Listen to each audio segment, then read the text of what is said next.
Alrighty, folks, welcome on back to Lost Odyssey and some more 1,000 Years of Dreams. Today, we are going to listen to White Flowers. Or I'm going to read it, I guess. You guys are going to listen to it. White Flowers.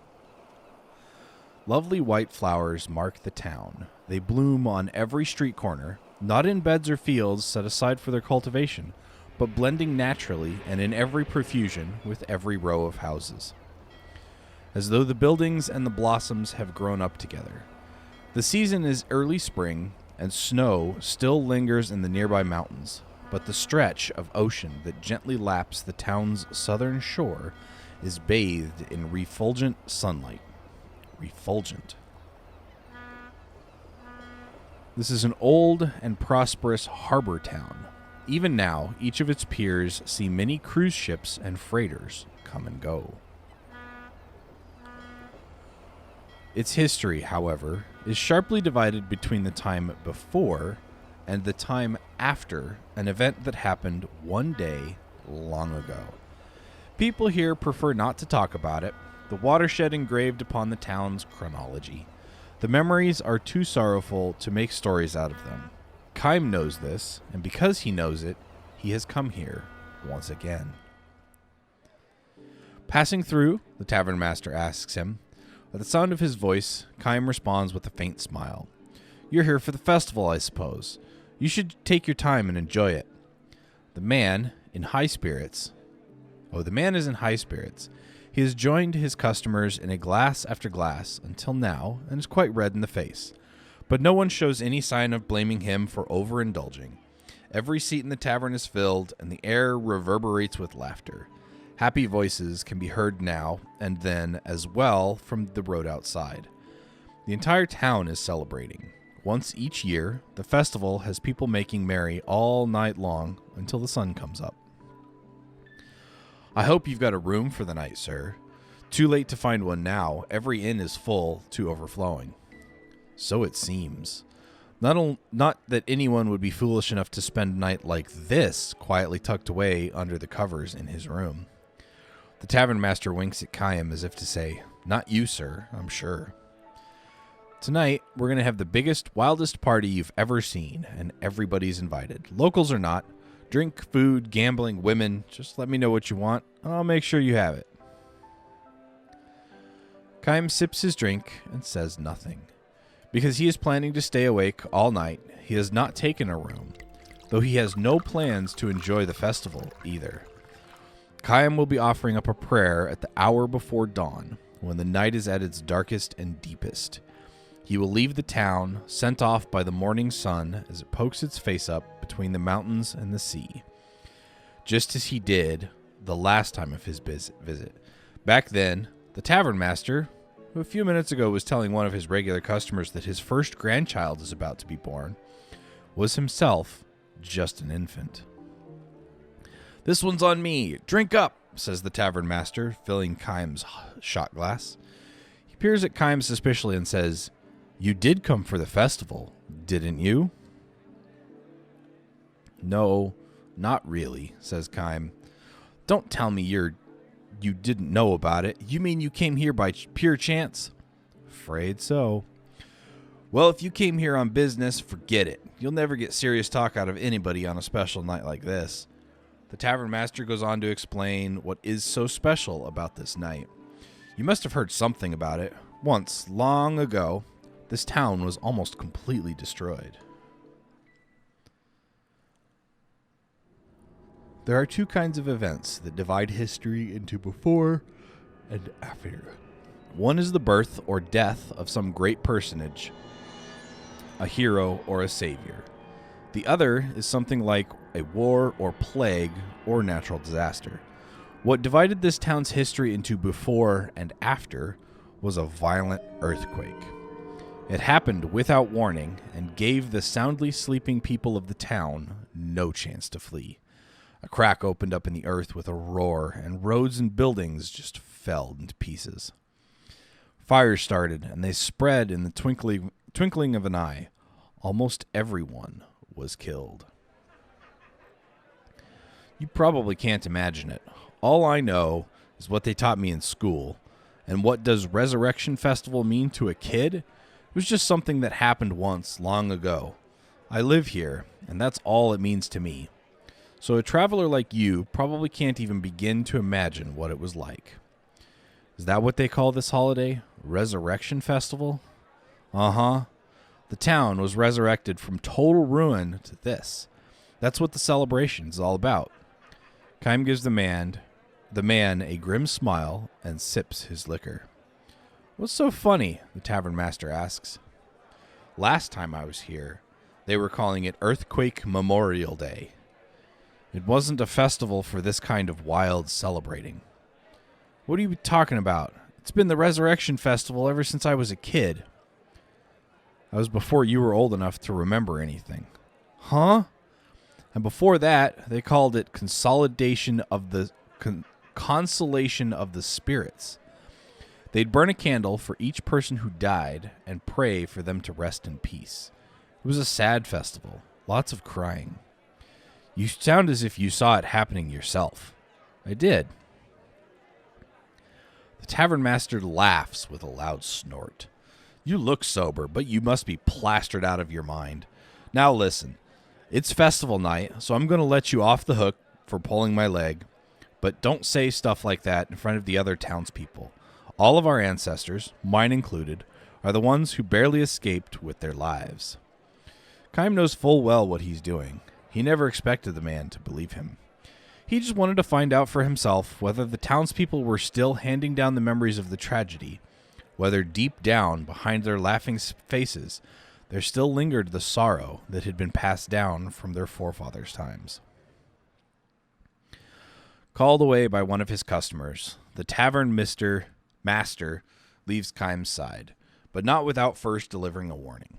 Be careful what you say, sir. That kind of nonsense can get you in trouble. Really, think about it.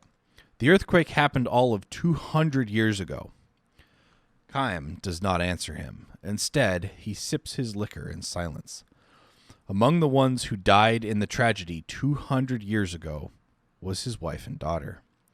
Of all of the dozens of wives and hundreds of children that Kime has had in his eternal life, the wife and child he had here were especially unforgettable. In those days, Kime had a job at the harbor. There were just 3 of them, he, his wife, and their little girl. They lived simply and happily. The same kind of days that had preceded today would continue on into endless tomorrows. Everyone in town believed that, including Kime's wife and daughter, of course. But Kime knew differently, precisely because of his own long life without end, and he had consequently tasted the pain of countless partings. Kime knew all too well that in the daily life of humans, there was no forever. This life his family was leading would have to end sometime. It could not go on unchanged. This was by no means a cause for sorrow, however. Denied a grasp upon forever, human beings knew how to love and cherish the here and now. Kime especially loved to show his daughter flowers. The more fragile and short-lived, the better.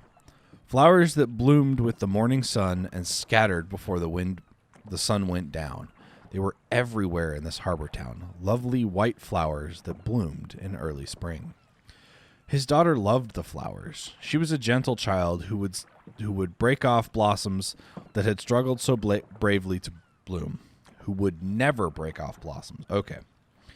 Instead, she simply watched them for hours at a time. That year, too. Look how big the buds are. They'll be blooming any time now, she said happily when she found the white flowers on the road near the house. Tomorrow, maybe? Kime wondered aloud. Absolutely, his wife chimed in merrily. Get up early tomorrow morning and have a look. Poor little flowers, though, said the daughter. It's nice when they bloom, but then they wither right away. All the better, said Kime's wife. It's good luck if you get to see them blooming. That makes it more fun. It may be fun for us, answered the girl, But think about the poor flowers. They work so hard to open up, and they wither the same day. It's sad. Well, I guess so. A momentary air of sadness flowed into the room, but Chaim quickly dispelled it with a laugh. I tried to combine Chaim and quickly. It didn't really work. Happiness is not the same thing as longevity, he proclaimed. What does it mean, Papa? It may not bloom for long, but the flower's happy if it can open up the prettiest blossom and give off the sweetest perfume it knows how to make while it is blooming. The girl seemed to be having trouble grasping this and simply nodded with a little sigh. She then broke into a smile, said, It must be true if you say so, Papa. Your smile is more beautiful than any flower in full bloom. He should have said it to her. Chaim later regretted that he had not. The words he had uttered so carelessly, he came to realize, turned out to be something of a prophecy. Well now, young lady, if you're getting up early to see the flowers tomorrow morning, you'd better go to bed right now. All right, Papa, if I really have to. I'm going to bed now too, said Chaim's wife. Okay then. Good night, Papa. His wife said to Chaim, Good night, dear. I really am going to bed now. Good night, Chaim replies, enjoying one last cup to ease the day's fatigue. These turned out to be the last words the family shared. A violent earthquake struck the town before dawn. Chaim's house collapsed in a heap of rubble. Chaim's two loved ones departed for that distant other world before they could awaken from their deep sleep, and without ever having a chance to say good morning to him. The morning sun rose on a town that had been destroyed in an instant. Amid the rubble, the flowers were blooming, the white flowers that Chaim's daughter had wanted to see, so badly to see. Chaim thought to lay a flower in offering on his daughter's cold corpse, but abandoned the idea. He could not bring himself to pick a flower. Not one. No living being on the face of the earth, he realized, had the right to snatch the life of a flower that possessed that life for only one short day. Chaim could never say to his daughter, You go first to heaven and wait for me. I'll be there before long. Nor would he ever know the joy of reunion with his loved ones. To live for 1,000 years meant bearing the pain of 1,000 years of partings. Chaim continued his long journey. A dizzying number of years and months flowed by. Years and months during which numberless wars and natural calamities scourged the earth. People were born and they died. They loved each other and were parted from the ones they loved. There were joys beyond measure and sorrows just as measureless. People fought and argued without end, but they also loved and forgave each other endlessly. Thus was history built up as the tears of the past evolved gradually into prayers for the future. Chaim continued his long journey. After a while, he rarely thought about the wife and daughter with whom he had spent those few short days in the harbor town, but he never forgot them. Chaim continued his long journey, and in the course of his travels, he stopped by this harbor town again. As the night deepened, the din of the crowds only increased, but now, as a hint of light comes into the eastern sky, without a signal from anyone, the noise gives way to silence. Chaim has been standing in the town's central square. The revelers, too, have found their way here one at a time, until, almost before he knows it, the stone-paved plaza is filled with people. Chaim feels a tap on his shoulder. I didn't expect to see you here, says the tavern master. When Chaim gives him a silent smile, the tavern master looks somewhat embarrassed and says, There's something I forgot to tell you before. Oh? Well, you know, the earthquake happened a long time ago, before my mother and father's time, even before my grandparents' generation. It might sound funny for me to say this, but I can't imagine this town in ruins. I know what you mean. I do think, though, that there are probably things in this world that you can remember, even if you haven't actually experienced them. Like the earthquake. I haven't forgotten it, and I'm not the only one. It may have happened 200 years ago, but nobody in this town has ever forgotten it. We can't imagine it, but we can't forget it either. Just as Chaim nods again to signal his understanding, the tavern keeper's words, a somber melody echoes through the square. This is the hour when the earthquake destroyed the town. All the people assembled here close their eyes, clasp their hands together, and offer up a prayer, the tavern master and Chaim among them. To Chaim's closed eyes come the smiling faces of his dead wife and daughter. Why are they so beautiful and so sad? These faces that believe with all their hearts that tomorrow is sure to come. The music ends. The morning sun climbs above the horizon, and everywhere throughout the town bloom countless white flowers. In 200 years, the white flowers have changed. The scientists have hypothesized that the earthquake may have changed the nature of the soil itself, but no one knows the cause for sure. The lives of the flowers have been lengthened. Where before they would bloom and wither in the space of a single day, now they hold their bloom for 3 and 4 days at a time. Moistened by the dew of night, bathed in the light of the sun, the white flowers strive to live their lives to the fullest, beautifying the town as if striving to live out the portion of life denied to those whose tomorrows were snatched away from them forever.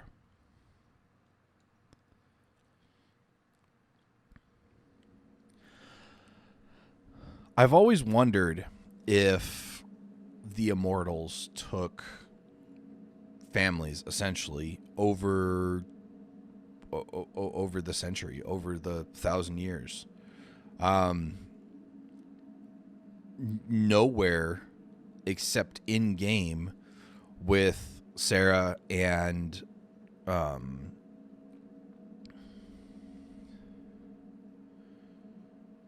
oh no, I forgot her name. The mother. It's not Ilrim. I'm going to remember in the middle of another video. Like next week, probably. So, yeah, aside from Sarah, nowhere in any of these so far, besides White Flowers, has it been mentioned that Chaim takes a wife or wives and then has children with them. So, but to be taken by an earthquake, just oof. That's hard to even imagine. Anyway, I'm going to end this episode off here. I hope you folks enjoyed it. If you did, hit that like button down below. If you're new to the channel, consider subscribing and checking out some of my other content. And as always, I will catch you folks in the next episode. Stay frosty out there.